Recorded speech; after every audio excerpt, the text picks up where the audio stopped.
KR ಪೇಟೆ ತಾಲೂಕಿನ ತಗ್ಗು ಪ್ರದೇಶಗಳಲ್ಲಿ ಹೇಮಾವತಿ ನದಿಯ ತೀರದಲ್ಲಿ ವಾಸ ಮಾಡ್ತಿರ್ತಕ್ಕಂಥ ಜನರಿಗೆ ಪ್ರವಾಹದ ಭೀತಿ ಶುರುವಾಗಿದೆ.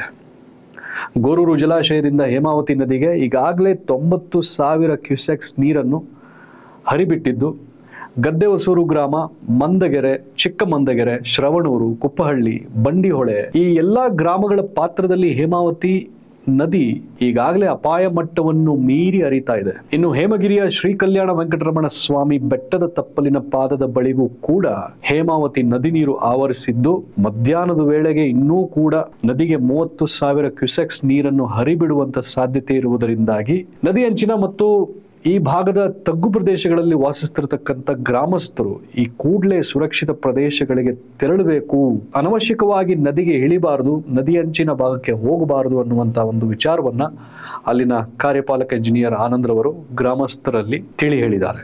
ಕೃಷ್ಣರಾಜಪೇಟೆ ತಾಲೂಕಿನ ಹೇಮಗಿರಿ ಅಣೆಕಟ್ಟೆ ಮೇಲೆ ಹೇಮಾವತಿ ನದಿ ಮೈದುಂಬಿಕೊಂಡು ಹರಿತಾ ಇದೆ.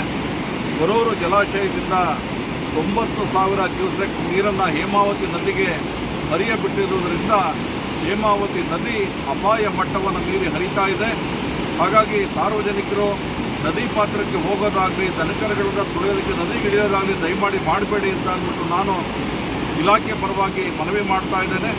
ಹೇಮಗಿರಿ ಅಣೆಕಟ್ಟೆನಲ್ಲಿ ನೋಡಿ ಹೇಮಾವತಿ ನದಿಯ ರುದ್ರ ನರ್ತನ ಮೈದುಂಬಿಕೊಂಡು ಭಾಳ ರಭಸವಾಗಿ ಹರಿತಾ ಇದೆ. ಹಾಗಾಗಿ ಹೇಮಾವತಿ ನದಿ ಕೃಷ್ಣರಾಜಪೇಟೆ ತಾಲೂಕಿನಲ್ಲಿ ಅಪಾಯ ಮಟ್ಟವನ್ನು ಮೀರಿ ಹರಿತಾ ಇದೆ. ಹಾಗಾಗಿ ಸಾರ್ವಜನಿಕರು ಎಚ್ಚರವಾಗಿರಬೇಕು. ನದಿ ಬಳಿಗೆ ಹೋಗೋದು ದಯಮಾಡಿ ಮಾಡಬಾರ್ದು. ನದಿಯ ತಗ್ಗು ಪಾತ್ರಗಳಲ್ಲಿ ಇರ್ತಕ್ಕಂಥ ಸಾರ್ವಜನಿಕರು ಮತ್ತು ರೈತ ಬಾಂಧವರು ಸುರಕ್ಷಿತ ಪ್ರದೇಶಗಳಿಗೆ ತೆರಳಬೇಕು ಅಂತ ನಾನು ವಿನಂತಿ ಮಾಡ್ತಾ ಇದ್ದೀನಿ. ನಮಸ್ಕಾರ.